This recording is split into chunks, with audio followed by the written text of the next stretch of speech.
In nearly all cases with modern health systems, you're waiting months for appointments only to spend a mere 10 minutes with a doctor who quickly hands out a generic diagnosis that is likely rooted in a total misunderstanding of health and causes, and then you're offered a one-size-fits-all medication or invasive treatments with unpleasant side effects. If this sounds all too familiar, consider a different approach with the New Biology Clinic, founded by Dr. Tom Cowan, a respected natural health doctor, author, and speaker. Dr. Cowan's holistic perspective on health and wellness and a deep understanding of the true nature of health and disease sets this clinic apart. With the New Biology Clinic, it's not about quick fixes and suppressing symptoms. The practitioners take time to understand your unique story, recognizing that health is unique to the individual and that illnesses have a variety of causes, physically and metaphysically. Members of the New Biology Clinic enjoy a flat monthly fee that includes a range of valuable services like health consults as needed, practitioner-led live streams on diverse health topics, access to a members-only resource library, and multiple live group sessions every month. These sessions cover fitness, breathing integration, biofield tuning, guided meditation, EFT tapping, and much more. Unlike traditional healthcare systems that thrive on frequent visits, prescriptions, treatments, and suppressing symptoms, the New Biology Clinic's motivation is to make you healthy and keep you that way. Visit newbiologyclinic.com to learn more and use code THEWAYFORWARD for $50 off your account activation. If you're a member of The Way Forward, email hello@thewayforward.com to receive $150 off your account activation. Your journey to genuine healing begins here.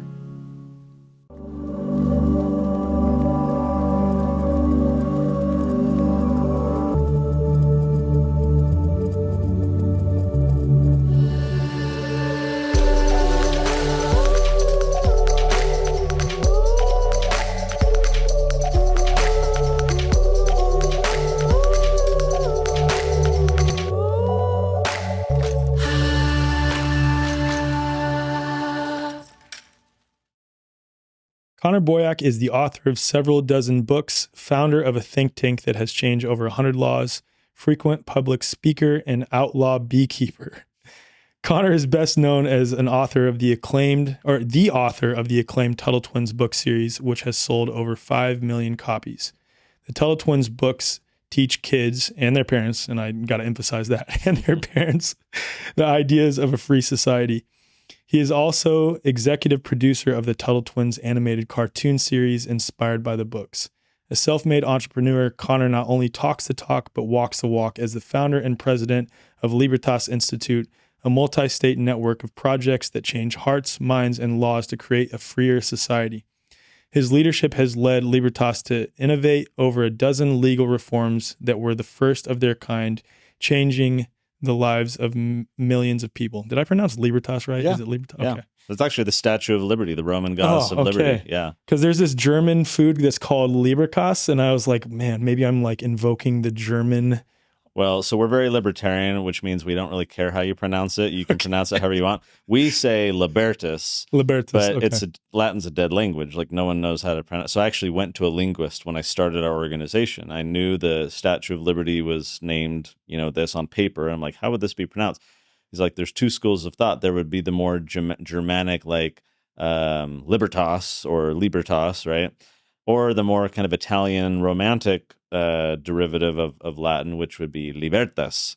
I was like, ooh, that sounds sexier. We'll pronounce it like that. So I like that. So we say sexier. Libertas, you say Libertas. Yeah, or yours was more like of an Italian sounding, like a love language sounding. Mine was more Germanic, which sounds very like harsh. So, okay. Well, first thing that I want to talk about with you, I think it's best actually to just give context on where you're coming from. So let's open up with where your inspiration for the book series and your background. So the Tuttle Twins books was born with my buddy Elijah and I. He and I shared a room at Freedom Fest like 2013, I want to say, probably 2012. And we recognized in one another like, hey, we should do a project together. He was helping make videos for Ron Paul's 2012 presidential campaign. I was helping on the campaign and trying to promote Ron Paul, but we kind of saw in one another like-minded, mutually talented people. And so the idea struck for both of us a little bit later. For me, it was I had started Libertas. I had been fighting these laws, I remember in one case I was fighting this eminent domain law, and I came home. My son was 5, almost 6, And, like any dad, hey, son, how was your day? What did you do? He's like, oh, I played with this cousin, or I watched this show, whatever it was. But right when he was that age, he started to reciprocate that question to me. Dad, what did you do today? And I found myself wanting to answer, but answer substantively. I didn't want to say, I made phone calls today, or I typed on a computer. I wanted to share with him, Dad was at City Hall fighting this stupid eminent domain. They're going after this farmer. And so I went on Amazon and I was like, books that teach about property rights or free markets or, nothing. This is 2013. So I start chatting with Elijah. I'm like, hey, he had kids, I have kids. And we're like, let's do it. Let's, the world needs something like this. We had no vision for it. We had no idea if it would take off. We just said, let's do one book. And if we're going to do the first one? So the first one was the Tuttle Twins Learn About the Law. And each of the children's books, we've now got books for like teens and toddlers and other stuff. But the children's series, the shtick is every book in that series is inspired by or based off of like a classic, really important book. And so for both Elijah and I, Frederick Bastiat's The Law, this little essay, you can find it for free online, written in like the mid-1800s by a French economist. It was just so powerful for both of us in our own kind of red pill awakening process. So we said, let's use Bastiat's The Law. Let's create a kid's version talking about what are our rights, where do they come from, what's the proper role of government, and just these fundamental basics. So we did the book.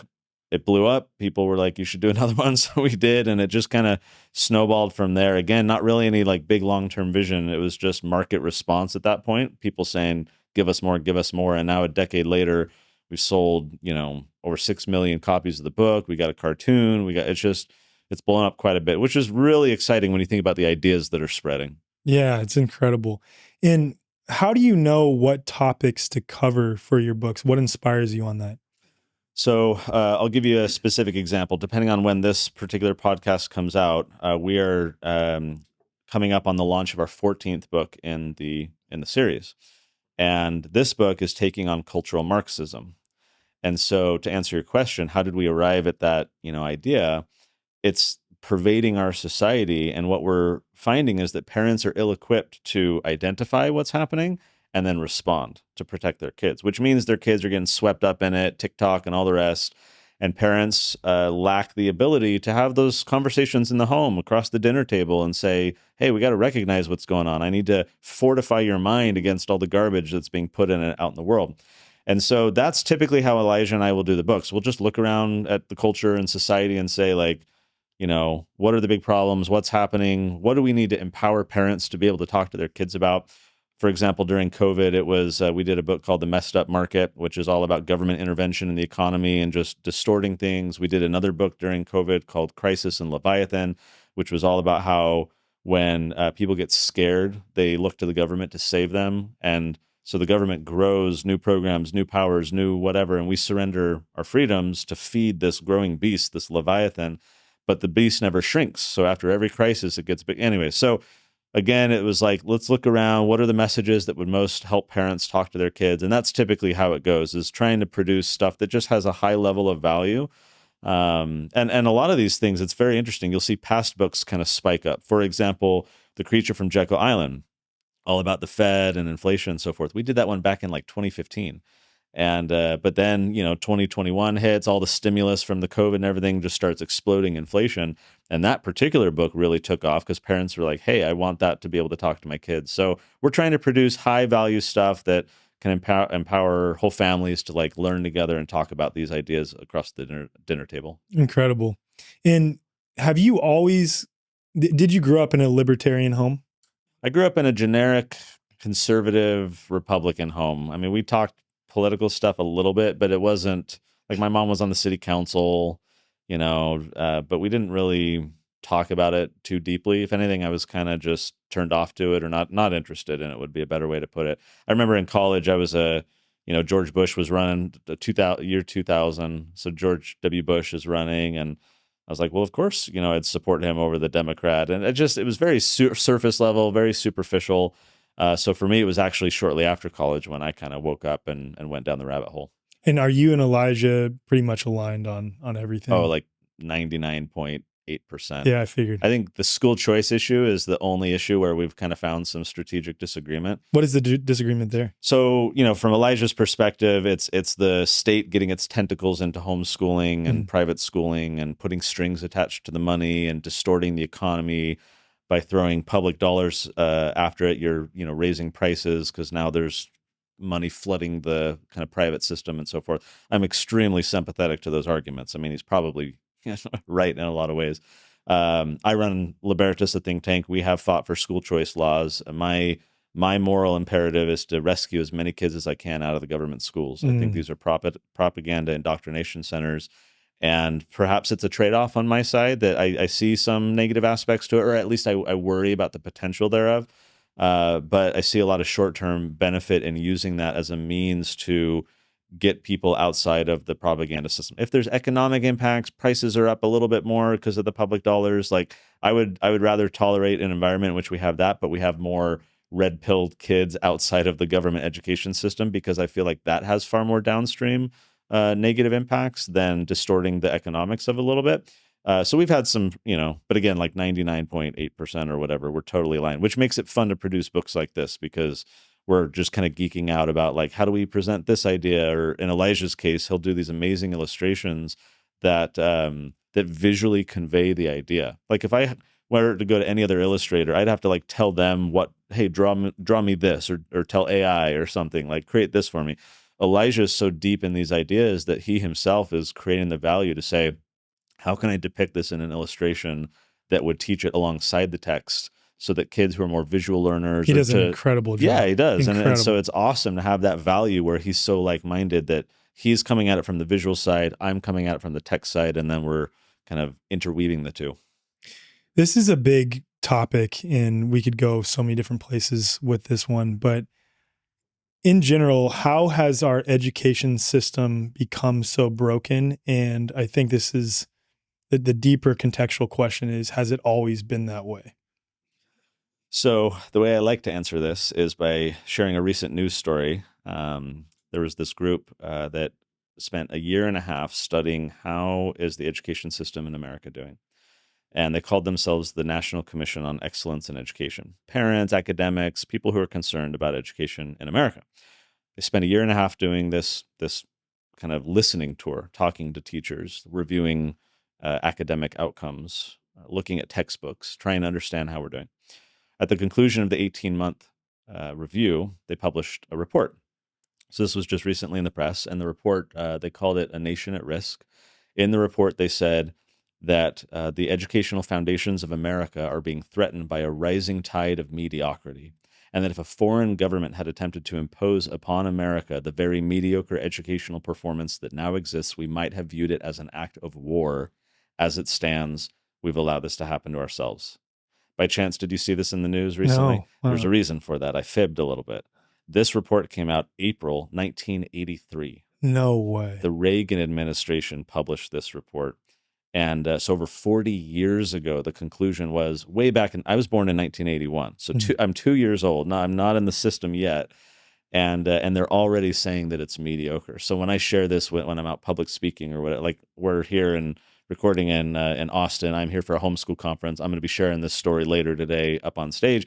And after I share the story, I always say, hey, raise of hands, who thinks that the education system has improved in the last 40 years? Of course, no one raises their hands.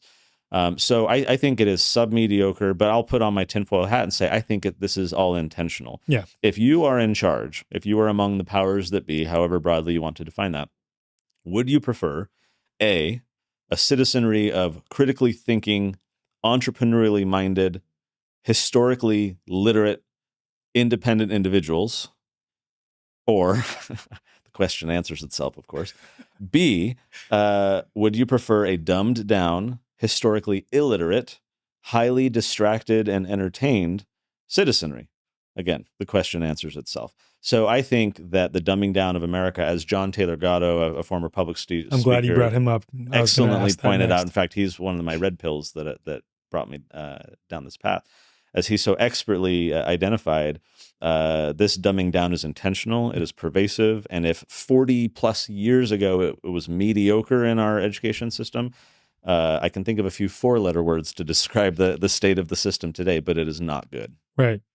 Correct me if I'm wrong on this, but our education systems in the West are largely designed from the Prussian education model. And the Prussian education model overtly stated that it is intended to create, for lack of a better term, obedience to authority and obedience to the government institutions. Absolutely. So Prussia, for those who don't know, was kind of a province of Germany, a proto-early Germany, and very kind of militaristic. They were there were all these wars, and they were trying to kind of expand conquest and land holdings and so forth. So they were a very militaristic society, and they found that the school system at the time was insufficient to produce the type of soldiers and citizens that they wanted.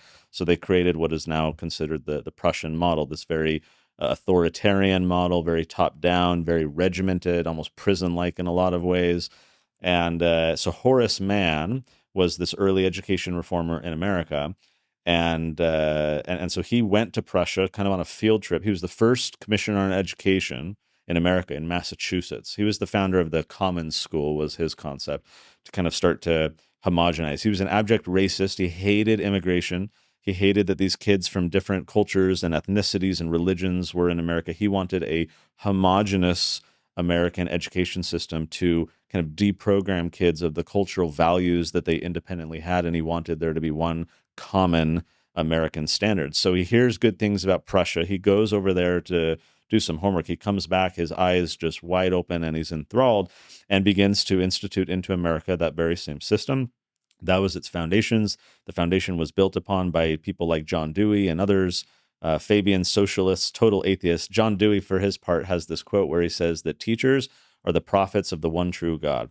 Now, of course, he's an atheist. He doesn't believe in God. His God is literally the state. Right. He sees teachers as kind of the emissaries and ambassadors of this system to advance the interests of the state. Horace Mann has this quote where he says that we need to look upon parents as if they've given hostages to our cause. Mm. And so I'm like, that, he's got another quote where he says that men are like cast iron, children are like wax. And these are true quotes. So he's saying what Hitler later said and many others. Hitler has this quote where he functionally says the exact same thing. He says to someone who's criticizing him, like, go away. What are you? You'll pass away, but your child now stands in the new camp and they will know nothing but this doctrine and this ideology that we're teaching them. So despots throughout history have always focused on the kids. It all goes back to Prussia.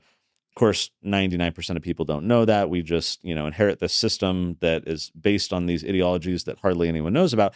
And look, I know a lot of teachers, I know a lot of people in the system who are well-intentioned people. They want to help kids, just like John Taylor Gatto. The overwhelming majority are. Absolutely. Right. But they're ignorant to the nature of the system in which they're participating. So you get people like John Taylor Gatto, 30 years in the system, kicking against the pricks, trying to reform from within and trying to give his kids, his students, a really quality education. He finally quits in the 80s. The very year that he was awarded New York State Teacher of the Year, by the way, by the establishment, the teachers union and the PTA and so forth that give out these awards. That same year, he writes an op-ed in the Wall Street Journal titled, "I Quit, I Think," in which he goes on to say that if anyone knows a profession where I can help kids without also hurting them, please let me know. He quits, starts writing books, public speaking, and all the rest. But that, to me, is the problem. We have these well-intentioned teachers, these people, but they're in the matrix. They don't realize Right. the true nature of the system. The same way with doctors. They're well-intentioned overwhelmingly, but look what happened, right? Absolutely. Yeah.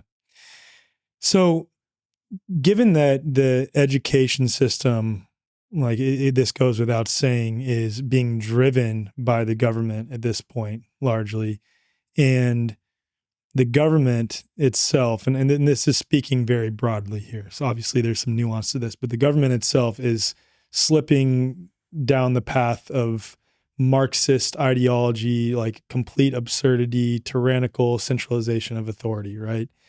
And given that the education system is inevitably going to follow suit in that, what are your thoughts with that as context of pursuing political and legislative pathways to reframe the education system, let's say?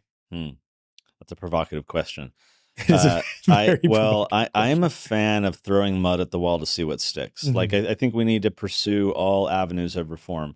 I myself, with our think tank, we pursue legislative strategies, but I'll sit in these committee hearings and I'll be, commenting on a particular piece of legislation, whether it's one that we support or one that we oppose. And look, I'm probably not persuading that many people on that committee who don't already agree with me, right? It's not that I have some magical testimony that's suddenly going to convince these people who are firmly in the other camp. When I'm testifying, when I'm pursuing legislative strategies, we're going for those victories. We're trying to tweak the system, but 80% of my effort is educational and not functional. I don't really think that, the so-called rearranging of the deck chairs on the Titanic is going to ultimately do much, but my presence there, pushing back, teaching sound principles, creating an oppositional force, telling people, hey, the king has no clothes type of stuff, right? That has an educational impact to the people sitting in that room, the people listening at home, the people I share that audio clip with later on, the people who, read the media news report about that committee hearing. And so what I've seen over the 12, 13 years that I've been doing legislative strategies now is, look, we've had some success. We've changed over 100 laws. Some of them have very substantively impacted people's lives in a positive way, which is very rewarding. But I think the greater impact has been the cumulative educational kind of drip that we've been able to produce over the years to wake people up. I don't know what one term or sentence or quote or factoid is going to spark someone's mind and resonate with something they learned a decade ago, and it's suddenly going to click. They have their light bulb moment, which is why I think it's important just to be in as many avenues as possible to be sparking those thoughts and fostering those ideas. So I'm not one so deluded to think that legislative reform is, with the education system in particular, is going to reform anything. I think the best thing that we can do, in fact, one of the reasons why I favor school choice strategically, is to starve the beast. Yeah. Because if we can get people voting with their own taxpayer dollars that they put into the system and saying, I'm not going to the government schools, I'm going to this private school, or we're going to homeschool or whatever. The school system, the government school system, has long been a pseudo monopoly, not a full monopoly, because in most places it's legal to homeschool. They have compulsory schooling laws, but there's exemptions for private and homeschool, which is why I say it's more of a pseudo monopoly. But the point is that functionally it has maintained monopoly status because of its privileges of getting all the money, and consequently, as with any monopoly, quality has gone down, cost has gone up, dissatisfaction is through the roof. It's the post office equivalent of education. And I think that system needs competition. And so that to me is the true reform. It's the kind of the fulcrum, right? If you can use that to create some higher leverage. Do I think it's going to solve everything? No, but I think it's going to help a lot of people, which is why I've favored that approach historically. Yeah, that's a perfect segue into the next thing that I wanted to bring up, actually.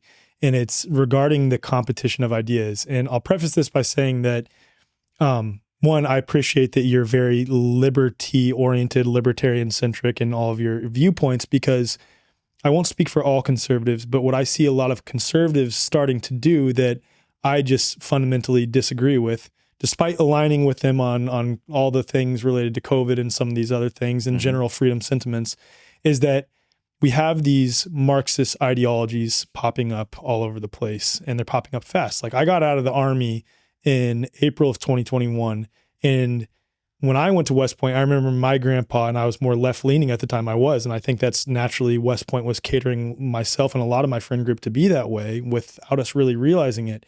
But even from that point, and then me waking up to the, problems with both sides of the political spectrum and being very liberty-oriented now, if not fully anarchist, even then, between the time that I graduated from West Point and now, it has absolutely exploded in terms of the Marxist ideologies that are being taught in these school systems. Now, that being said, related to the competition of ideas, that the best idea will win out, I see a lot of conservatives now wanting to silence all of those things. And yeah, I'd love to hear your thoughts on that. Again, we're supposed to be in the freedom movement, so to speak, yes, against censorship, right? And I understand there's some nuance on what kids are exposed to. Totally agree. There's things that are just absolutely not appropriate for kids to be exposed to, and they are being exposed in schools now. Yeah. But with that being said, in general, this idea that we now want to use the mechanism of government for our favor to censor the ideas we don't want sounds ironically just like what the other side, so to speak, is doing that we don't like. I'd love to hear your thoughts on that. It's so funny to me to entertain this line of inquiry, because just last week we started watching Lord of the Rings with my kids. They've never seen it before. They're a little familiar with the concepts, but early on, it's like, here's what's his name, Elrond. They're in the Mount Doom, and he's like, throw the ring in, and the man, I can't remember his name, he's like, no, and he. And so my problem, so I used to be a conservative, as I said earlier, and not really knowing what that means. My problem with conservatism is I don't think that there's any rational, specific definition of what they actually believe. I ask 10 conservatives, what is conservatism? I get 10 answers. There's no cohesive set of principles. It's actually a relativistic philosophy. And here's what I mean by that. It's the Ronald Reagan sentiment. It's, less taxes, more freedom, fewer laws, smaller government. But those are relative terms. Right. Less taxes than what? If you've got a 90%, rate on the wealthy, like 85, and you consider that a victory because you knocked it down a little bit, right? Or more freedom. Great. Some Supreme Court case gets overturned. Chevron recently in the news, right? The administrative state's going to take a hit. Yay, more freedom. Conservatives are happy. But is that where we stop? And so what do you actually believe? What's the line in the sand? How do you actually cohesively say, this is what I believe, here's the flag that I'm planting in the ground. So to your point about censorship, and my Lord of the Rings example, I see over the years, you get this ebb and flow of political power, so-called left, so-called right, even though oftentimes there's a lot of overlap. And as you rightly point out, the conservatives, now that they start gaining power, and whether it's on school boards or in the House of Representatives or whatever, they start trying to use their political muscle to advance their preferences, not necessarily any core principles. And look, I am a person, especially both with our think tank and with the Tuttle Twins, who is very inviting and friendly to conservatives. So while I have my little criticisms here, you're mostly aligned on a lot of issues, a lot of values and morality. Yes, absolutely. Right. And myself, coming from a conservative background, I want to extend an open arm to conservatives who, like me, probably have just never critically, really specifically thought about their ideology other than in this kind of generic, I love America freedom sense. And so I want to be inviting to people to say, hey, here's a book, or let's have a conversation, and kind of lead them in a friendly way. I feel like a lot of people in the libertarian movement are very kind of the circular infighting, purity test kind of stuff, which is alienating to outsiders. Sure. And I think that's a very strategic, miscalculation. So here I am kind of poking at conservatives a little bit with your question, but I still want to say, like, hey, even though I'm maybe poking at you a little bit, I still want you to kind of understand these ideas and come in this direction. So censorship, right? They'll say it's bad when they're the victim, but when they are in power, now they're like, oh, I can use this same tool. Abraham Lincoln had a quote, maybe this is apocryphal, but a lot of Lincoln quotes are, where he says, never entrust your friend with a power you would not want your enemy to wield. Think of the filibuster. Harry Reid and the Democrats, they push through this filibuster and they want to, ram stuff through. So they overturn this precedent and practice. They steamroll the Republicans in the Senate. Well, then that ebb and flow shifts. The Republicans are in power. What do? They nominate all their Supreme Court guys. They get the majority. Roe v. Wade is overturned, which is very, special to the left, you might say. But it's the kind of, they're reaping the whirlwind, right? Because they pushed for this power. They empowered the Senate with this power, and it came back to bite them. Same thing with censorship. It's like, if you play that game, if you start getting in there and saying, we're going to censor those things, and like, where does that end? It's a race to the bottom, and it's what's the quote? Turtles all the way down, or whatever. Turtles all the way down. Yeah, exactly. So to your point, it's better to have this like sort of competition of ideas. And so I want to be careful with my word choice here. I'm not going to say that you would then call yourself an advocate for preaching Marxist ideologies, but you're not going to be an advocate for censoring them either. You're just like, if there are people who buy into that ideology, they should be able to share that ideology, and the competition of ideas, the best ideas will then win out. issue, I guess, there's two things that come up for me that seem to be problematic with that. And I agree with you in that, by the way, is that, okay, what about when our kids are literally being fed porn in schools? Or what about if they're being encouraged to identify as something that they are fundamentally not? And like, I have no problem with people who are traditionally like as part of the, let's say, rainbow community, but obviously it's gotten absolutely absurd at this point, and I think that goes without saying. But there's that side of things, right? Like how do we ensure that our kids aren't exposed to some of those things that are morally bankrupt or that are just completely against some of the core values? And then the second thing is, how do we ensure that we're not, how do I put this? Let's answer the first one. Answer that first piece. So, this is a very important question. I'm reminded of a quote by Henry David Thoreau, who says that for every 1,000 hacking at the branches of evil, there's only one striking at the root. And I find in a lot of my work, political work, a lot of other organizations and so forth, we're hacking at a lot of branches.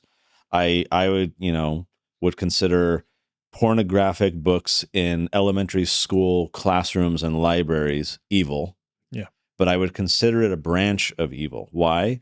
Because I think the root where we have to topple the tree is the government school system itself, right? If we get our kids out of that system, we're not going to have these leftists, because they're like 95% donating to Democrats. All the teachers, like increasingly school administrators and teachers are all extremely left, turning more into activists rather than educators. So, a lot of the conservative friends that I have, they're focused on, I think, branches. They're fighting evil. That's good. I'm not saying don't do that, but I want to raise the question, like, is that the best use of our energy to really topple the evil? Do we want to play the political game of fighting at the school board Right. and getting our people elected so that we can get that 3-2 majority, which might get overturned 4 years from now, and then we're right back to where we were?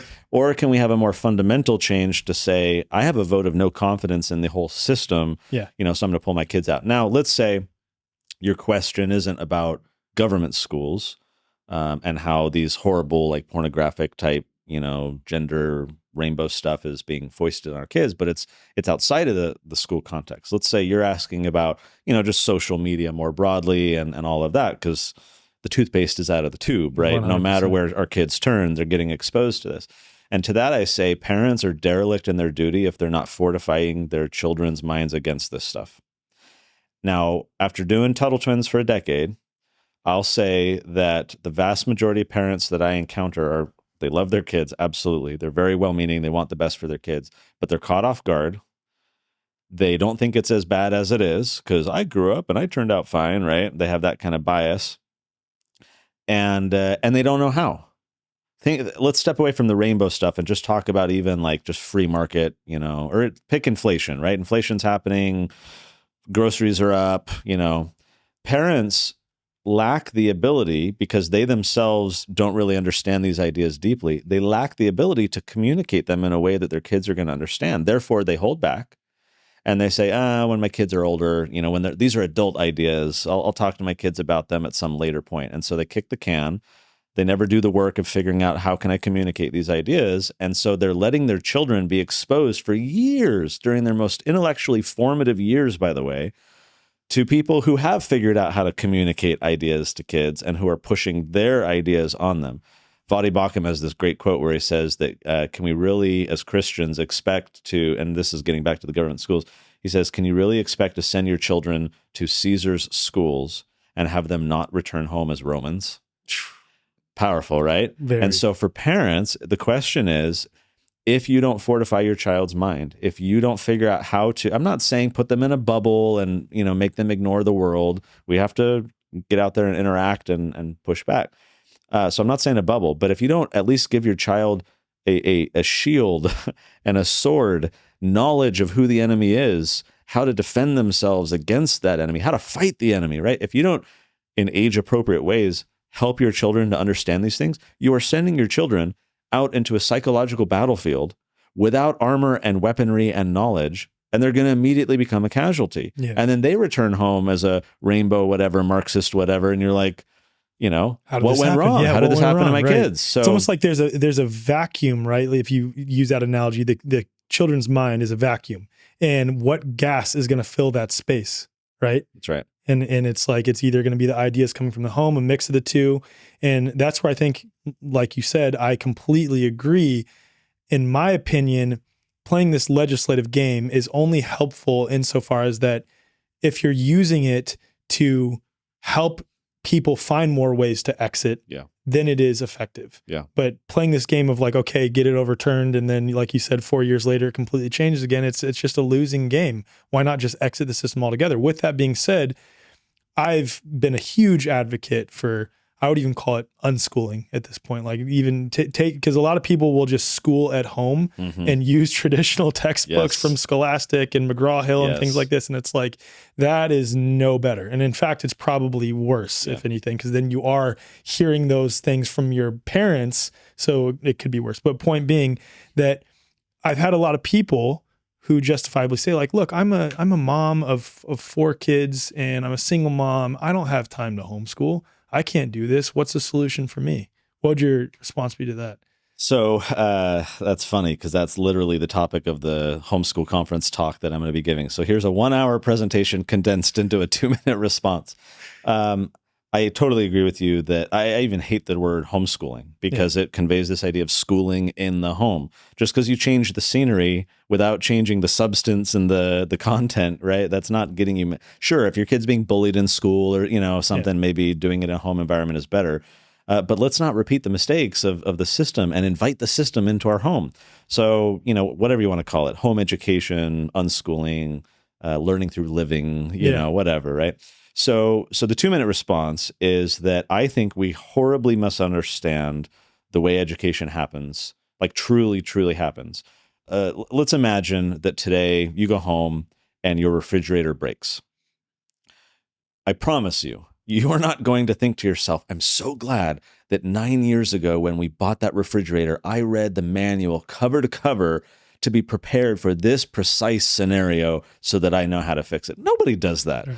Just in time for when you need the information, you go pull out the manual, or you call your handy uncle, or you pull up a YouTube video, right? So there's 2 models in education. I call them the just-in-time model and the just-in-case model. We all learn with the just-in-time model. I'm not a handy guy. I'm more of a computer, nerdy kind of guy. So when my wife's tire broke and whatever, I'm like, okay, I have to pull out the car manual. I have to pull up a YouTube video just in time for when I need that knowledge. I'm acquiring it and applying it. The school system and even a lot of homeschool uses the just in case method. It's like, hey, just in case, Alec, you're going to become a rocket scientist, we need you to learn the quadratic equation, when you're 7 years old. That's one example I always bring up too. It's like, please tell me when you've used the quadratic equation. Or, hey, maybe you'll be a marine biologist. So, we got to help you understand what's the mitochondria, right? It's the powerhouse of the cell.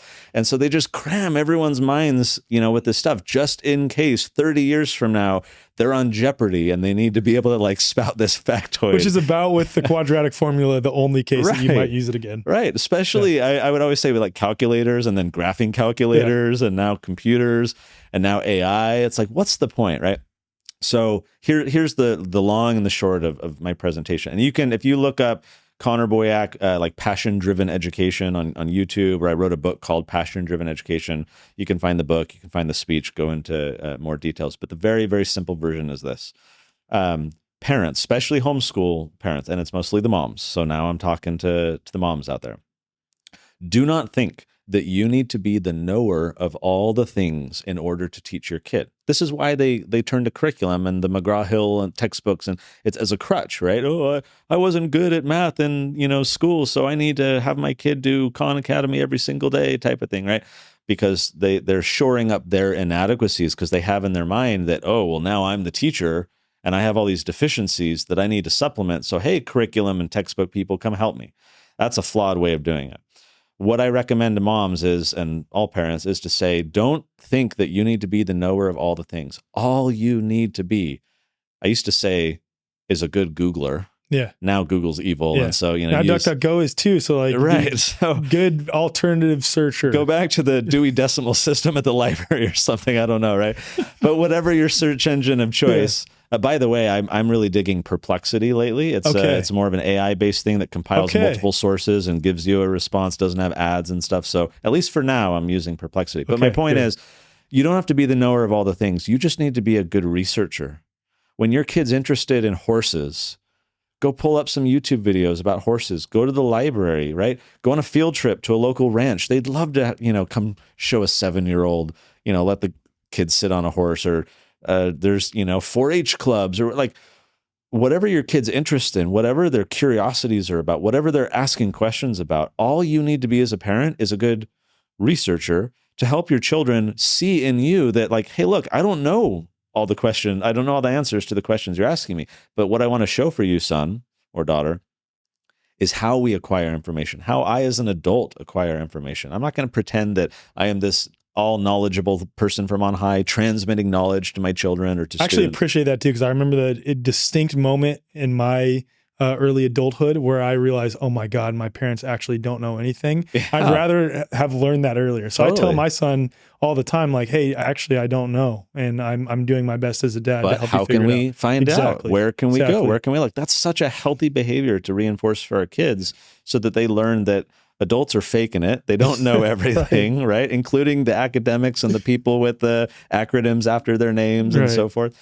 And so to me, it's a very liberating thing to say, whether you homeschool or even if your kids are going to some kind of school, to realize that all we need to do for our children is to model for them the behavior of how people learn. And that is, we're curious, we investigate, and we acquire information just in time for when we need it. It's a much more laid back way of homeschooling. It's very unschooling-esque. Yeah. But I think it's an authentic way that we as humans learn, is that we're curious or we need some information, we go find it, we use it, and then we move on. Let's do that for kids. Let's not put them in this artificial bubble for 18 years, only later to then figure out how we truly learn. Right. Oh, we're going to cram your mind full of every sixth grader needs to know this. That's what I was just going to bring up, is the age-based arbitrary, and they are arbitrary educational standards of you must know this at this point in time, and if not, you're quote behind. What are your thoughts on that? It's to me, so as I mentioned John Taylor Gatto earlier and how he helped red pill me, and it was his book called Dumbing Us Down, The Hidden Curriculum of Compulsory Schooling. And so he mentions in there, he rattles off a whole bunch of problems with the government school system. And I'm reading this book. I was just about to graduate college. I'm reading this book and my brain is just on fire. I'm like, this is exactly why I struggled in school. I, myself, being a graduate of what I like to call the public fool system.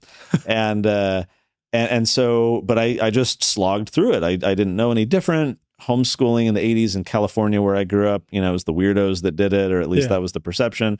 So I was just on the conveyor belt, none the wiser. But I'm reading Gatto's book, and he's listing all these problems. And one of them was that we put kids of same age together in the classroom. I had never encountered that concept or thought about that before as to why that would be a problem. And as I reflect on that, I realize, why is it that we put within 4 walls a group of kids whose only commonality with one another is the month in which they exited their mother's birth canal? Like, why is that the commonality that ties them together? So what happens? We all know it. The gifted kids get held behind, the kids that are struggling, the teachers teaching to the bottom. It's just a mess. So, one of the liberating things about a lot of private school models, but certainly homeschooling, is that you can do age mixing. Right. You can speak to the specific knowledge of your child rather than every 6th grader needs to. And it's even worse than that. It's not just here's what every 6th grader needs to know. It's in the system. They say every 6th grader, number 1, needs to know this, and number 2, needs to learn it in the same way as every other 6th graders, and at the same time. It's just absurd. And so I think the whole system needs to be exploded, and only then will we embrace freedom and prosperity in a true sense in this world. Right. Yeah, I completely agree. I think like the exploding the system, so to speak, is best done by just exiting it, like doing whatever we can to exit it, as you said earlier. Now, with respect to cultivating critical thought, like, I think it goes without saying, especially for those that listen and watch this podcast, that we're all pretty much on the same page, that the public school systems and even a lot of the private school systems now, even a lot of Montessori and Waldorf schools now, unfortunately, are all about enforcing like a certain ideology and getting you to blindly accept it and then regurgitate it, and not actually instilling critical thinking or values or morality or any useful skills. And I think that's like overwhelmingly what people are looking for in actuality, especially because it seems as though the generation, I mean, even my generation as a millennial, but especially Generation Z and all the ones coming behind me, are devoid of any of that. They don't have the actual critical thinking skills. And I don't mean to say that to you. I've one of my audio video assistants behind the scenes, not you. But the point being that how do we help instill that into our kids, critical thought in our homes if we are choosing to homeschool? How do we, as parents, especially because we're deemed a quote authority figure to some degree, how do we step down from our authoritarian pedestal and help instill critical thought and independence and even skepticism, if not outright denial, with some nuance of earthbound, flesh-based human authority? Because sure, outside of the realm of talking about God, you get what I'm saying. No, this is a great question. What comes to mind is a recent story. This was just a few months ago in the news. There was this teacher who it was like an online class, and it was a critical thinking type class. And so there was this Q&A portion. The student asks his teacher via video, like, "Hey, what do you think about this J.K. Rowling stuff and the trans issue? And she's got these very bigoted opinions. What's your perspective on that?" And the teacher, to his credit, granted this is a critical thinking instructor, so he's a little bit kind of wise to this. He pushes back and he says, "Well, tell me what you mean." The student says, "Oh, well, she's bigoted because she has these opinions and she said these horrible, anti-trans things." And so the teacher calmly replies and says, "Well, do you know the specifics? Have you read what she actually said?" And the student's now defensive, having to say, "Well, no." and the teacher says, "Okay, let's pause. Let's give you a couple minutes. Why don't you go Google it real quick and then we'll continue." So the student goes to look into it and comes back and the teacher says, "Well, what did you find?" The student replies basically like, "Oh, well, actually she said some things that actually kind of made some sense." And the teacher said, "Okay, so now that it appears you might agree with what she actually said, how do you feel about what you said at the beginning?" And he said, "I feel like an idiot." And so granted, again, he's in this environment where there's this pushback, but I think that presents a model to answer your question. What can parents do?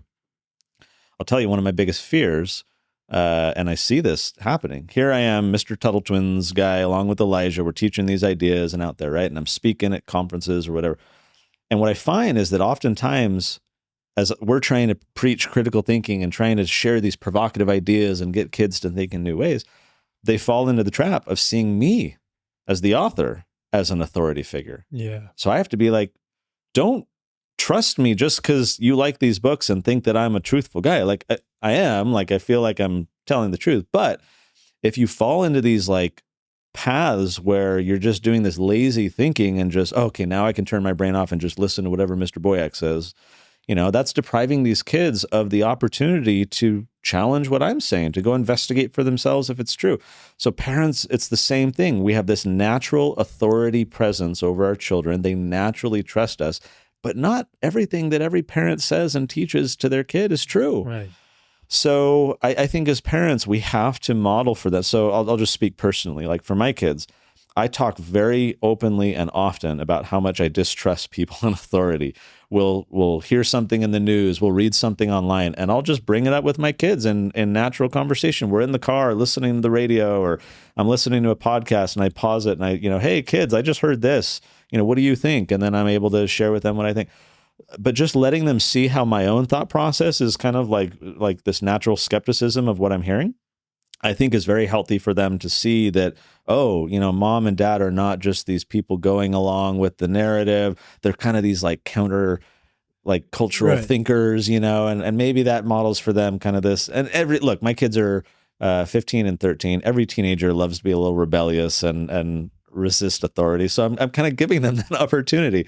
And the funny thing is we published this book a couple years ago for teens called The Tuttle Twins Guide to Logical Fallacies. I love that. And every chapter is a different logical fallacy. Elijah's got some great cartoons in there, and we kind of walk them through like, I give presentations on logical fallacies. That's like one of my favorite. It's powerful topics. stuff to learn, but I almost had to put like a warning on the book for parents to be like, if you get this for your teenagers, be careful, because they will be able to pinpoint in your own conversations where you are using logical fallacies. But as parents, we have to be open to that. We have to be willing to be challenged. We shouldn't be like, do what I say because I said so.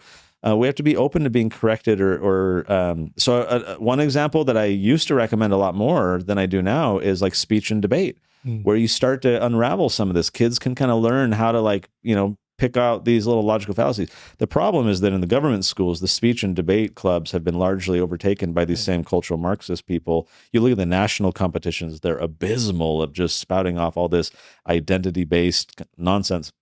So, but in homeschool, a lot of states, there's like independent speech and debate leagues. Those seem to be immune from kind of the hostile takeover. There's some online clubs and things that you can do. So I think speech and debate, learning about logical fallacies, and then just modeling for our kids how we are hopefully skeptical of authority and kind of trying to process our own thinking. I tell my kids, assume you're being lied to. When you're reading the news, you just have to assume there's agendas. You have to assume that they're trying to manipulate, what you believe and what you do. And so just, I don't know, it's the drip, drip, drip again. It's just slowly helping my kids get exposed to that and hope that some of it's rubbing off. Yeah. And I think in addition to that, well said, by the way, the thing for me with homeschooling slash unschooling, and even if you can't engage with that, you don't have the means to homeschool your kid. When they're around you, just allowing them to be with you in your interactions at the grocery store or things like this, and showing them exactly what's going on and describing to them what's going on. And I think most importantly, asking questions, using the Socratic method to get them to think about what's going on. That's the thing. Totally. Instead of like just telling them in an authoritarian way, this is how it is, asking them so that they are coming up with their own ideas of how it is. This is so important. I stress this in my homeschool presentations too. We as parents, as adults, we want to, our brains naturally want to conserve energy. The brain is a calorie preservation machine, which is why we have concepts like social proof. For example, when you go to Amazon, you don't meticulously read every aspect of the product, every little detail. You look at the reviews. Right? You're looking to other people. We're social creatures. That's our brain looking for a shortcut so that it doesn't have to do all of the thinking. And as parents, we need to fight against that. It is easy to conserve brain power by just telling our kids, here's the answer to the question you're asking me, or do this because I said so. Go away. Get out of my face. Right? That's great. That's in the short term, we get that little reward to preserve that energy and move on with our day.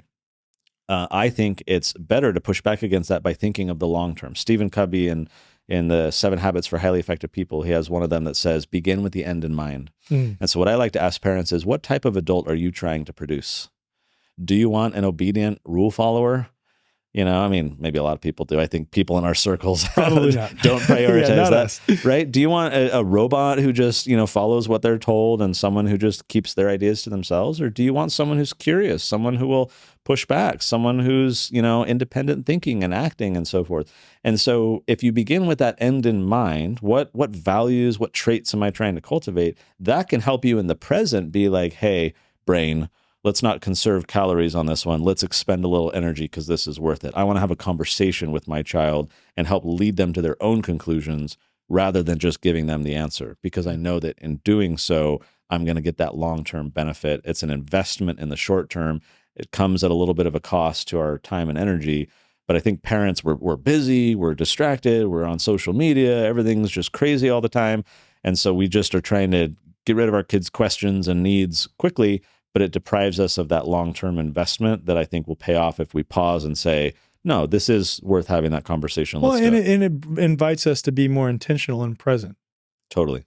That's the other thing too, because I feel like a lot of us, especially for those of us that are starting to work at home more, or be in our home a lot more often, are finding that it's hard to balance like my work time with kid time because I'm around my kids, and then you're engaging with your kids more often now in a distracted way where you're not fully present with them, looking them in the eye, talking with them. And I know I'm guilty of that. I've done it quite a bit. We all are. Yeah. And I think that this approach, though, is just an incredible invitation into being present with your kid, which is, I think, the most important thing. And I think that I'd like to get a little bit more of your thoughts on, for the moms and dads who don't have the means to homeschool, what are some things that they can do to ensure that, despite going to this government negative indoctrination camp, and I say negative for a purpose because I have another question related to indoctrination propaganda later, negative indoctrination camp, how can we ensure that they're not having their brain filled with that when they come back home? Homeschooling is easier to do than ever. And especially with a lot of jobs allowing remote work and things, parents today have far more flexibility and opportunity if they really prioritize this to figure out their work-life balance and figure out if I got to change jobs or if I got to relocate or whatever. There's so many online communities and curricula and all kinds of things. We're about to launch one for teens called the Tuttle Twins Academy. Wow. And so we're, but there's an abundance of opportunity out there now for parents to utilize. There is an explosion of homeschool co-ops. We've been in a co-op for, I don't know, 9-10 years. And it's amazing because the kids get the social interaction with lots of other kids. There's lots of different classes that the parents are all offering. Like I taught a course once for teens on, I called it Controversial Classics. And every week we would read a different controversial essay, Civil Disobedience by Henry David Thoreau or others, right? And we'd talk about it. And so parents who have their own little expertise can offer classes, right? A mom who's a biology major can do a little science class for the kid, whatever, right? So different classes, different ages. But importantly, also the moms, because it's, again, mostly the moms, they get the social support system, right? So maybe a homeschool mom has to work like, half the day. And so she's got a buddy now who can take her kids over to the homeschool co-op, and then she can come on her lunch break and get them or whatever, right? So homeschool co-ops are a huge thing. There's a bunch of micro schools now, which are super flexible. If it's a financial thing, again, Elijah, you can pause this part right now, right? You can, if you're in a state where there's like school choice stuff, maybe that can unlock some opportunity. But I think what it ultimately comes down to is prioritizing this as an investment. Right. I know poor, busy families who still homeschool because for them, they're beginning with the end in the mind. They're willing to make less money. They're willing to do whatever it takes because and okay, look, on the other side of that, there are many well-intentioned, like-minded even people who put their kids into the government schools. The Tuttle Twins community, for example, is pretty split down the middle. About half of our audience is homeschoolers, half is like government schools or private schools. And so what I say to those families is like, look, you've got your reasons. It's your decision. You put your kids in that school. That's fine. Well, I don't think it's fine, but I honor your choice and your decision. But to those parents, I say it is critical that you employ counter agents to inoculate your children against the garbage that they're being fed. So, the homeschoolers in our community see Tuttle Twins books as almost like a curriculum that they can use to teach their kids. For everyone else, they see this as the counter agent to be like, okay, your mind was filled with all this junk at school. Tonight, we're going to read this book together and talk about it and try and like deprogram them a little bit. It gets to what you said a moment ago. Whatever schooling avenue you take, intentionality is the key. I graduated from government schools, right? I'm a public fool. Fine, I could overcome that and work past it, and I had to deprogram myself quite a bit to get to this point. No one is past redemption. We can build upon, whatever. I'm not saying these kids are all lost and it's whatever. But that intentionality is critical so that we recognize that we shouldn't be on autopilot. We shouldn't take the path of least resistance. And we need to protect our children's minds, going back to that earlier conversation, that if we're sending our children into ground zero of the conflict, which is the government schools, let's at least in the home be giving them that shield and that sword and that knowledge of the enemy before we send them into that environment. On another podcast that you did, I heard you talk about propaganda and indoctrination, framing it in a different way, because obviously there's a major, especially in the freedom movement, negative connotation with those words.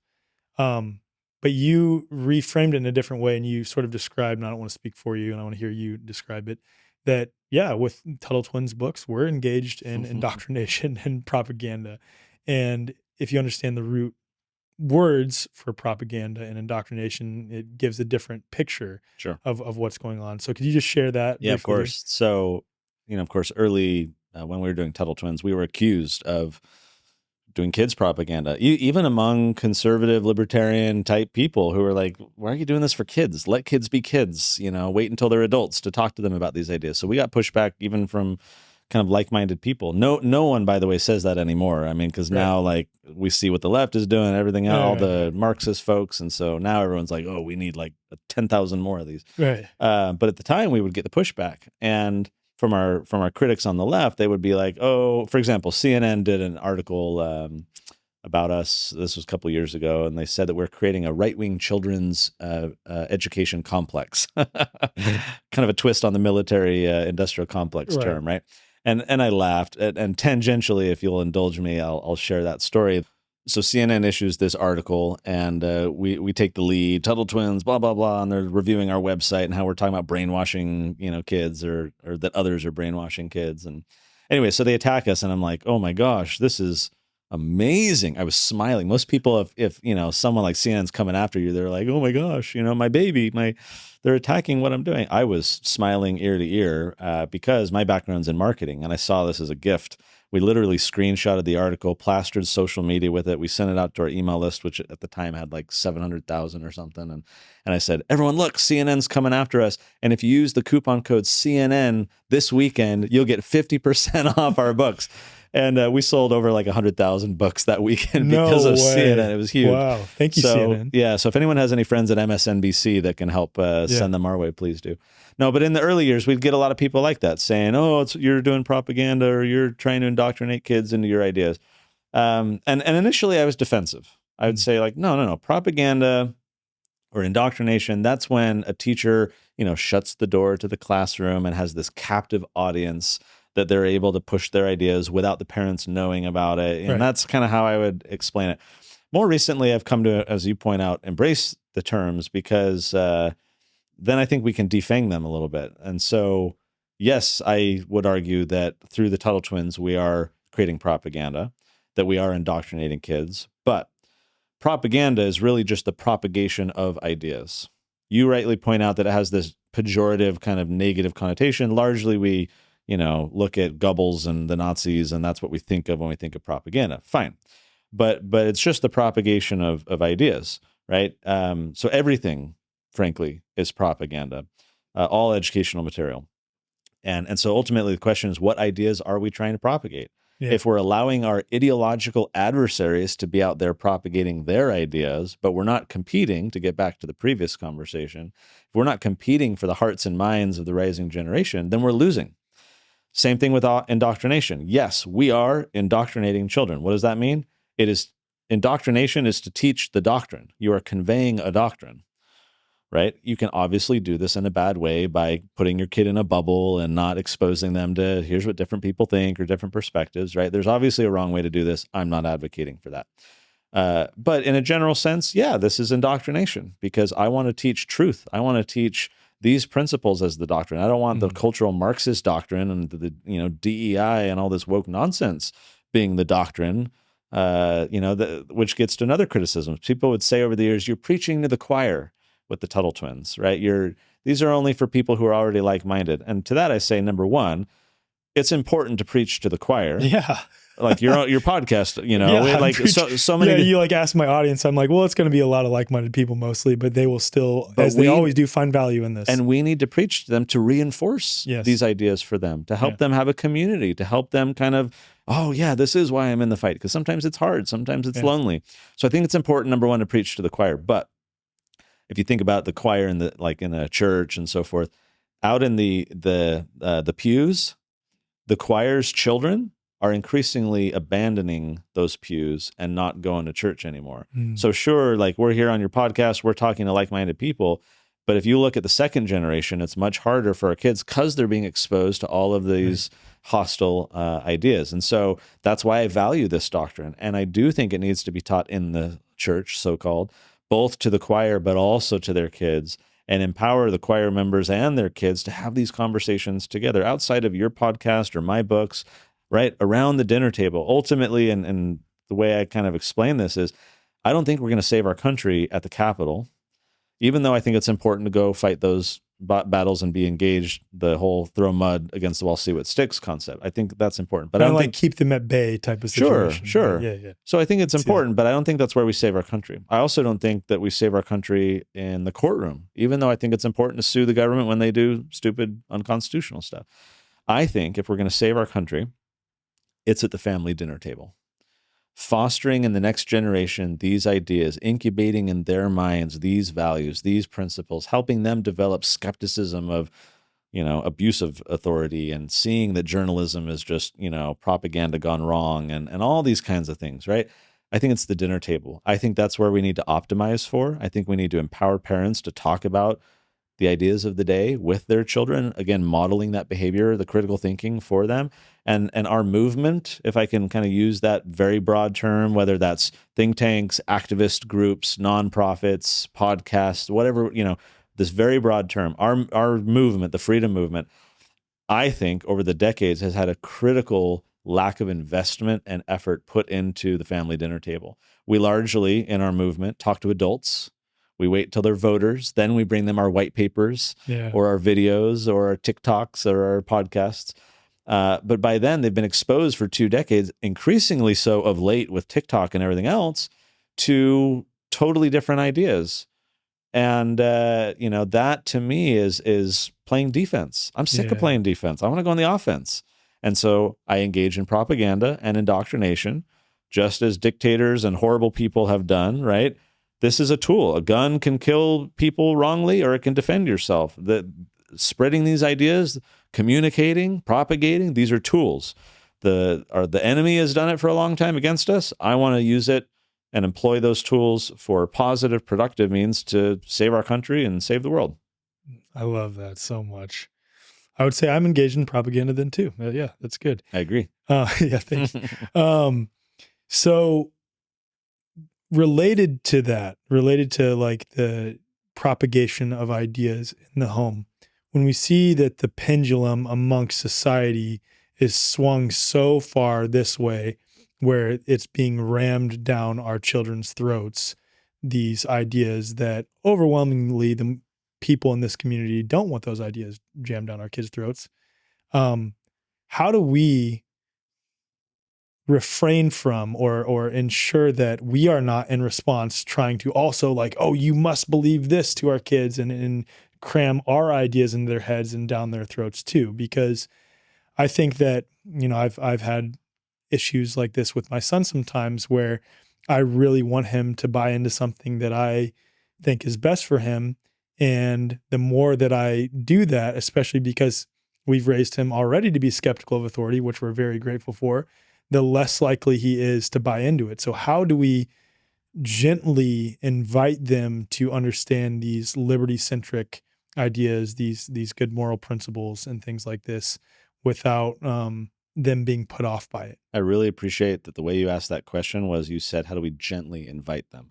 Clearly, command and control is not the way to do it, right? If we're bossing them around and mandating that you must read this Tuttle Twins book or you must listen to this podcast, or that's when, and it's like the government schools, right? You must learn this. It goes in one ear, out the other, and you develop kind of a hostile, inclination towards it. One of the best strategies I've seen parents use to get their kids interested in Tuttle Twins, mind you, kids who are, from the testimonials we get, often not interested in reading at all. They're very kind of not hostile, but very disinterested or apathetic to learning. Because they just pulled their kids out of, school or whatever, and they're trying to figure out homeschool or, whatever the case may be. So we get these testimonials a lot from parents. The best strategy I've seen is simply leaving the books on the coffee table, not requiring them to be read, not even talking to the kids about it, letting the kids stumble upon these things on their own and latch onto that curiosity. I have so many stories of parents who did this, didn't even talk to their kids about it, just placed it out there. So I think exposure is what I'm really talking about. We need to take our kids to certain events where they're going to meet certain people. I've only been once, but Pork Fest was really fascinating for me out in New Hampshire. Bunch of libertarians out there. It's like a camping conference. Yeah. Everyone's in tents. There's stuff for kids. There's stuff, speakers and stuff. and just being in an environment around like-minded people. Almost through osmosis, these kids are getting exposed to, similar things. We run a program called the Children's Entrepreneur Market. We're scaling this nationally. We're in 26 states right now. Think of it like a farmer's market type event, but it's run entirely by the kids. So cool. So mom and dad, you could bring your kids and help them set up the canopy and the table, but then you have to sit back the whole 3 hours, 4 or 5 hours, however long it is. And your kids run the show. They're interacting with the adults. They're counting money. They're answering questions. And so we do a lot of marketing when we go out into these communities and bring out a ton of foot traffic so that these kids are just nonstop, learning and learning from the interactions. Oh, if I pitch him that way, then he's more likely to say yes, right? Or if I resolve his concern, then he'll buy. So I bring this up, this children's entrepreneur market, because I think it's more exposure. It's not a dad sitting his kid down and say, we're going to talk about the free market today, or let's talk about capitalism. Just so and awkward money. approaching it that way anyway. Right.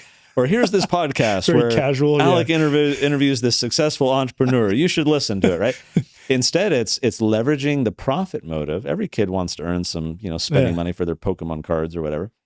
It's leveraging the profit motive and getting these kids into an environment where they are exposed to all kinds of real world opportunities and experiences where I think honestly doing this program now, I think entrepreneurship is one of the best ways to teach liberty, because you're teaching value creation, you're teaching property ownership, you're teaching, mutual trade and exchange, and this mini economic incubator, all through this applied experience outside of any classroom or textbook or theoretical. I mean, it's the equivalent of teaching a kid to surf while reading a textbook in class, right? You got to get out in the water. So I think exposure is how we teach these ideas. I think entrepreneurship is a great way to do it, whether it's a lemonade stand on your driveway, come to one of our markets, start up a little side hustle, help your kid start his own podcast, or YouTube channel. He's wanted to, which is so cute. And he's wanted to do a YouTube channel too. Have him learn video editing and all this stuff, right? And suddenly he's going to be like, oh, I'm someone who takes control of my life. I'm someone who's a problem solver. I'm someone who pursues opportunity. And that's basically a liberty. You can't help but become liberty-minded once you have capital and you have ownership over certain projects or actual property or whatever, right? The more we can get people into that type of way of thinking and acting, I think the more liberty-minded they become, because they want to protect what they've rightly built. Inherently, right. Yeah, absolutely. Inherently. So we're just tapping into natural human motivation. So I think exposure, right? If we as parents are just dictating, what they should learn. Now, I'm not one to say don't suggest and don't encourage, obviously. But also don't enforce, not saying don't enforce either. Right? Yeah, and just be very soft about it. Yeah. There's a time for everything. Your kid who maybe resists learning about that concept right now will hear something 3 months from now, remember what was talked about, and then come to you with a question. And that's when and maybe let me put another little plug in here for another concept. I think one of the best ways to teach kids is in the informal moments of life rather than the formal moments of life, right? I think one of the worst ways to do homeschooling is, okay, we do homeschooling from 9 a.m. to noon, or, this very structured, formal way. Here's the worksheet. We got to step through this thing. Sure, they're going to quote unquote learn a few things, but it's not going to sink in. It's not going to be personally meaningful. By contrast, I'll give you a little story. I got an email from a dad. This is probably about a year ago now. And he was listening to the local NPR affiliate, driving in the car, kids are in the back seat. And the host on the radio was interviewing the local economist from the community college. And they were talking about inflation because that was in the news. Everyone's freaking out about it. And the economist is asked, why are prices rising so much? And the economist says, well, I'll tell you why. Have you seen the price of these Taylor Swift concert tickets? They're astronomical. That was his actual excuse. This was the response. And he says, these greedy corporations right now are maintaining high prices, and we just need to get prices lowered so that people calm down their spending, and that's going to lower inflation. What does that even mean? It's absurd. Number one, yes, you're right. Like that guy should be, stripped of his degree or whatever. Yeah. But number two, 9-year-old daughter in the back seat chimes in and says, that's not true. Inflation is because the Federal Reserve prints a bunch of money. So dad, turns off the radio, and he knew why she said that. They had read our Creature from Jekyll Island book together.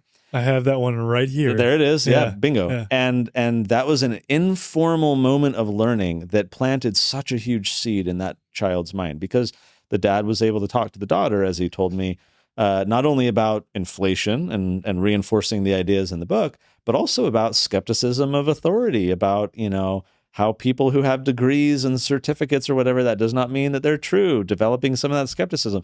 These were things that had deep application that are going to persist in that child's mind, that girl's mind, for a very long time. Well, So clearly, because she got it. She was able to identify in reality where the concepts taught in this book apply and then act upon it. totally.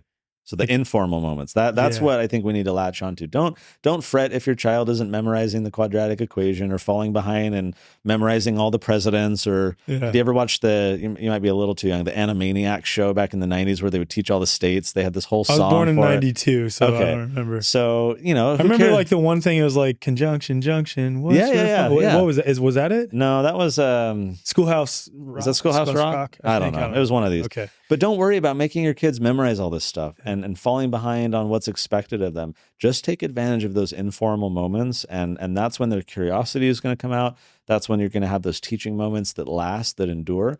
And so I think we should pay attention to those. What are those moments where, I'm sitting at a restaurant with my kids and we play a game? How much do you think today's meal is going to cost?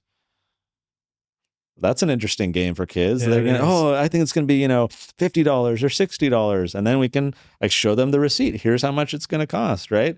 Let's talk about inflation. Let's talk about how hard dad works and how I can create value for others. Finding these little informal moments where they suddenly are like, because every kid wants to make sense of the world, right? Yeah. They're navigating this very complex, weird new environment. And so the more we can just give them those street smarts and help them, tie in the economic or the other ideas to what they're already curious about, that's the learning that matters. Yeah, man. I think that's what I love about your books, though, too, is that obviously, like, I found that my kids can really grasp the concepts so well and understand them to the point that, how do I put this? Like the situation with that girl, like those things happen, Right. But the other thing that I love too is that they're coming from a very libertarian perspective. And there's something to be said about that, in that because the world is so divided, left, right, red, blue, coming from a libertarian perspective seems to be the perspective that's like, no, we're not playing into either of that camp. This is for both parties. Have you found that, I'd just be curious to know, that even more left-leaning, traditionally liberal, not like super far leftist people, have picked up your books and read it to their kids at all? I would say they're certainly a minority, but they are out there. Yeah. And what I've seen happen more is that they'll gravitate to certain books over others. Mm-hmm.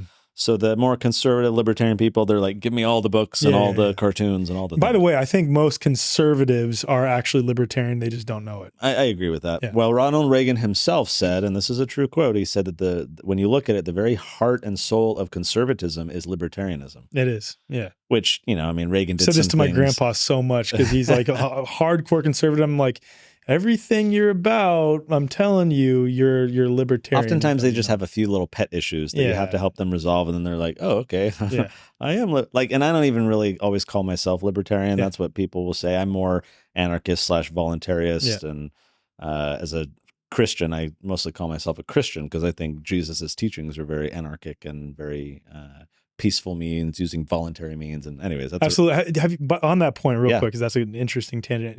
There's this podcast. It's like the Bad Roman podcast. I don't know if you've ever heard of it. I think it's called the Bad Roman podcast. I'll send it to you, but it's a Christian anarchist podcast, and cool. it's super good. I'll send it to you. Well, I wrote a book called Christ versus Caesar a couple of years ago on this topic, and so it's something I'm passionate about. So I'd love to hear the podcast. Awesome. But is it where were we getting back to? Back to libertarian. Oh, left-leaning people. Left-leaning people. Yeah, thank you. Yeah. So yeah, there are a few, whereas the conservative and libertarian people will just say, give me all the things, Tuttle Twins. The people on whatever spectrum of the left, they'll usually latch on to select books rather than the whole series. So something like The Creature from Jekyll Island talking about money, or we have a book on entrepreneurship, or The Golden Rule. There's things like that are very, copacetic with someone who's got a more traditionally, or not traditionally, because that's classical liberal, a more neoliberal type of perspective, right? Which is fine, because I say, again, you don't need to agree with me on everything. Let's talk about and share ideas around where we do agree and have some commonalities. And that's great that they pick out a few that they For like. sure. Yeah, that's awesome. Yeah. Yeah. Have you found that it's difficult to get libraries to pick up your book series? Oh, yeah. Okay. Oh, yeah. I mean, we've had some rejections. Sometimes they'll accept them because we do like a donation program, and we run all of the Tuttle Twins books through our nonprofit, which publishes it. So we get donations and we'll donate to libraries and stuff. I swear, like half the time I assume, because we don't hear anything, we assume that they're just like throwing it in the trash or whatever, you know? And so there's both public libraries and there's also the school libraries. And so we tend to focus more on like the micro schools and the charter schools, because those are more open to these ideas and they're actually going to use them.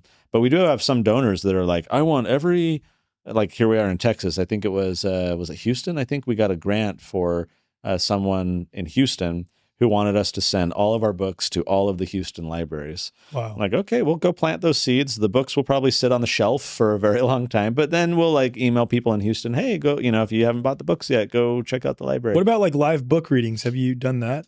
Not a lot. Okay. Not a lot. During COVID, I did some like online, like virtual stuff. I just wonder how much of an effect that would have in those locations. We do a lot of like, I'm here for this homeschool conference. We do a lot of conferences and stuff, trying to get the books out there. But we do a ton of online marketing and paid media and influencers and all that kind of stuff just to push the ideas out there. We translate the books into 13 languages, and so we do international stuff as well. What countries are you finding?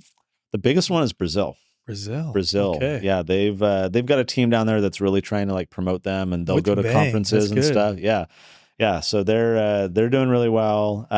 Germany was doing really well for a while. Then the guy who was running it unfortunately passed away unexpectedly. So that's struggling a bit more. But we got pockets in like weirdly Australia during COVID, probably because of all the tyrannical stuff. We started shipping crazy numbers of books to Australia, and the shipping cost more than the books themselves. But people were buying them, you know, so they're going down to Australia.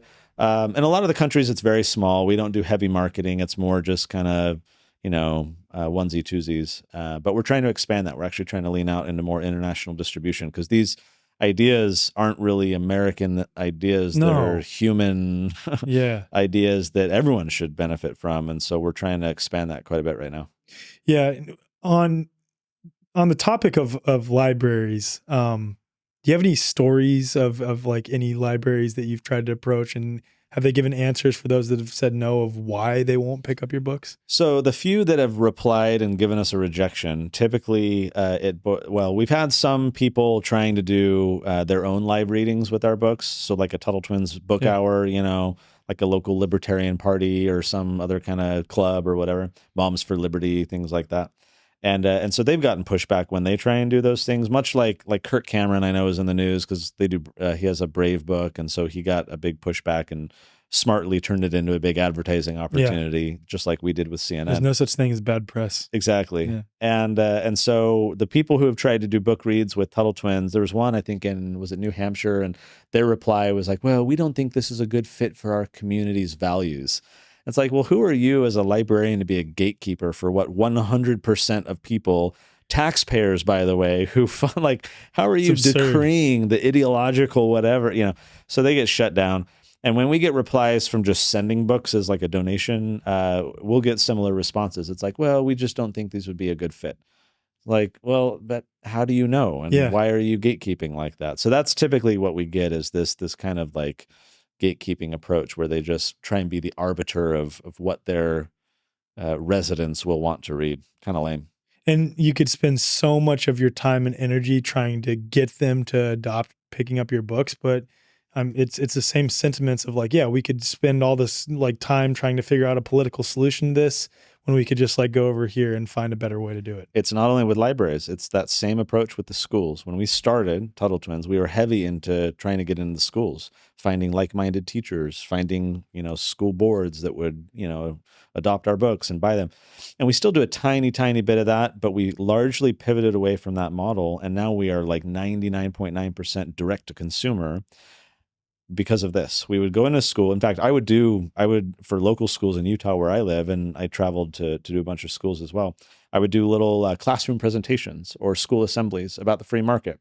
Our book, Miraculous Pencil, that you've got sitting there, that's a story of how the pencil is made, but we teach about the free market, how it's all these people buying and selling and exchanging together to make something as simple as a pencil. So for my classroom presentation or school assembly, I have this big, like 1.5 foot long functional pencil, this big prop that I bring. And then I bring a big block of wood and a thing of yellow paint and a little ingot of copper, and so I bring these props and I teach kids about how pencils are made. And I get a kid, to stand up from the audience and stand next to me. And then I usually pick like their hoodie or their shoes. And I say, okay, let's now everyone, like, how would you make shoes? What are all the people and the parts that you need? So we have some fun with it. The problem that we had that we quickly identified was, yay, we did a class on the free market. Great. And then the kid goes home and mom says, hey, sweetie, how was your day? Fine. What'd you learn today? I don't know. And immediately there's a disconnect, right? Mom and dad don't know that lesson that we taught, which means there's no reinforcement and there's no application. By contrast, it's the 9-year-old girl in the back seat talking about inflation with her dad. They read the book together. They're on the same wavelength. We got all kinds of stories. We had a dad who was walking down a grocery store aisle, and his daughter, he turned, his daughter wasn't there, or it was a daughter. And she was back at the potato chip. She's looking at the chips as dad returns, like, sweetie, what are you looking at? She says, I now understand spontaneous order. Like, what the heck kind of kid uses it? But it's in that book. It's in the Miraculous Pencil book. This idea that there's no like czar of pencil production who is controlling all of the stuff. It's spontaneous, that all these goods are just moving back and forth, and it's order, it's harmony, it's harmonious activity. And so we talk about in that book the term spontaneous order. Well, for her, it finally clicked looking at potato chips. There's no czar of potato chips either, and yet we have sour cream and onion, and we have spicy, and we have wavy, and we have all these kinds, and that is spontaneous order. And again, parent and child were on the same wavelength. They were able to talk about and build upon these ideas together. There was application there in the grocery store. And so that's what we're after. That's why the family dinner table is what we're optimizing for, is because we need parents and kids together learning about and talking about these ideas, rather than kids coming home and immediately, and what are they learning in class anyways? They get a 45-minute class, but they had a bunch of other 45-minute classes. They're doing all their social stuff during, breaks and lunch and whatever. And what's the real value of planting those seeds in that system versus in very fertile soil in the home, where we can continue to water and fertilize and help support the growth of those ideas? Beautiful, beautiful, beautiful, beautiful. So if you could just briefly, as we're wrapping up here, just describe some of the topics, the general themes and topics that are covered in some of your books, like maybe your most popular ones. So, we've got property rights, entrepreneurship. We've got free markets, personal responsibility. That one was Jordan Peterson's 12 Rules for Life, and we turned that into a kid's version. So it's called the 12 Rules Boot Camp. Really fun story. Proper role of government, individual liberty, competition, business. If you wouldn't mind, let's pick up that bottom one that you got there. So this is a newer edition. We have a series of history books. So far there's 2. We're about to start on volume 3. And the story here, it gets back to the whole like Jeopardy joke that we were talking about earlier, is a few years ago, we purchased a bunch of the big textbooks that are used in social studies courses across the country, with an eye towards looking into how are they teaching about the Constitution and about the Revolutionary War and about the Bill of Rights and the Declaration of Independence. And all of these books that we reviewed, which are used in probably 80% plus of all the schools across the country, all of these books did a phenomenal job at teaching what I'll call the superficial history. Right? On this date, the clouds look like this. These people marched from here to there. They wore these color uniforms. They shot these types of cannons. This person wrote a letter to that person on that committee that said that, like, all of the Jeopardy kind of little factoids, right? Those books are chock full of them. A+. But if your intent is to help teach your kids the ideas and the values and the principles, the why, these books miserably failed. And so the purpose in our books here was to solve 2 problems. Number 1, teach the why of history, the ideas. So in every chapter, You know, obviously as history, they're storybooks. These are all story based. They're not textbook based. So they're fun stories that the kids read to learn about history. So obviously we teach the what, because it's history, but we heavily focus on, in the story, the why, the ideas, the values, the principles. So then at the end of the chapter, every chapter, we pause and we say, all right, let's talk about that idea that you just learned about, focus on the idea. But then number 2, at the end of every chapter, we also have a modern application. And here's why that's important. Everyone knows this quote. We all know this quote. Those who don't learn from the past are bound to repeat it. Yeah, exactly. We all know this quote. Yeah. Everyone repeats it. And yet we suck at doing anything about it, because we don't collectively in our society, we don't teach kids about we don't teach kids to learn from the past. We teach kids about the past. Yeah. It's the equivalent of taking our kids to a field trip at the History Museum. Oh, look, that's hardtack that they ate in Valley Forge. And oh, look, that's a musket. And, you know, okay, kids, let's go to the cafeteria, time to eat. And this very like passive, Right. cursory review of history, right? Right. We're teaching them about the past, but we are not teaching kids to learn from the past. So their muscles, their application muscles of applying history to the present, those muscles have atrophied. They've never been used. So at the end of every chapter, after talking about the idea, we then say, and here's a modern example where that same idea, like, oh, sure, Congress in 17 whatever was debating that. Well, here's Congress in, 2000 whatever, debating the same thing, albeit, a little different. And start to get these kids being like, oh, suddenly the stuff that happened 2-3 centuries ago does have relevance to my life. Yeah. Is interesting. I'm not being forced to learn about stuff, because who cares what happened in the year 1383? Right? What does that mean for me now? Yeah, what's the so what? That's such a good point. Like, Precisely. Where's the relevance now? Yeah. And I was the kid who would raise my hand in class and ask the so what? Like, why are we learning about this? Like, put your hand down. It's going to be on the test. Yeah. Right? Yeah, exactly. So that Elijah and I are super proud of the history books, because I've not cracked this one open. There's been nothing like it on the market at all. And so we're working on volume 3 right now. If your listeners know Murray Rothbard, he wrote a great series called Conceived in Liberty.